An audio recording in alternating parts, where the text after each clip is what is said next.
সূর্যাস্ত। সেদিন সূর্য গিয়েছিল অস্তাচলে। তুমি আমার হাতে হাত রেখে বললে, তোমাকে ছুঁয়ে দিলাম। শিহরিত হলো মন। সে এক পরম পাওয়া। চোখ দুটো বুজে এলো সুখানুভূতিতে। কখনো কি পাবো আর তোমায় সেভাবে? তোমার বেছে দেওয়া সেই বেনারসি শাড়িটা আজও ঝুলছে আমার আলমারিতে সযতনে। হয়তো থাকবে আরও অনেক বছর, শুধু তুমি থাকবে না। শাড়িটা গালে লাগিয়ে আজও অনুভব করি তোমার স্পর্শ। কত কথাই বলেছিলেন নিঃশব্দে, মনে মনে কত কথাই তো হয় চোখে চোখে। একসাথে পথ চলবো, এমনই তো কথা ছিল।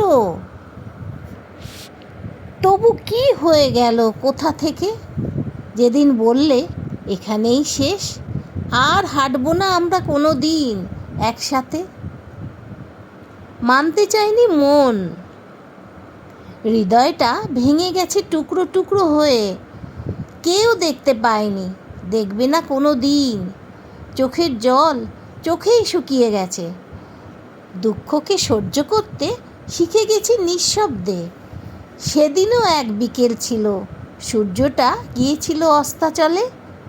আমার জীবনেও সূর্যাস্ত হয়ে গিয়েছিল।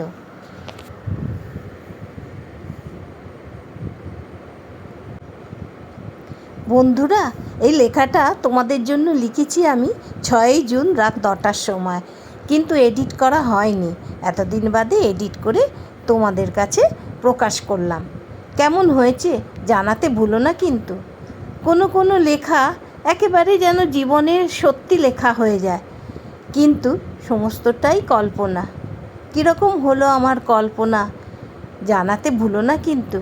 আমার শরীরটা ভালো নেই, তাও তার মধ্যে মাঝে মাঝে লিখছি, বেশি লিখতে পারছি না।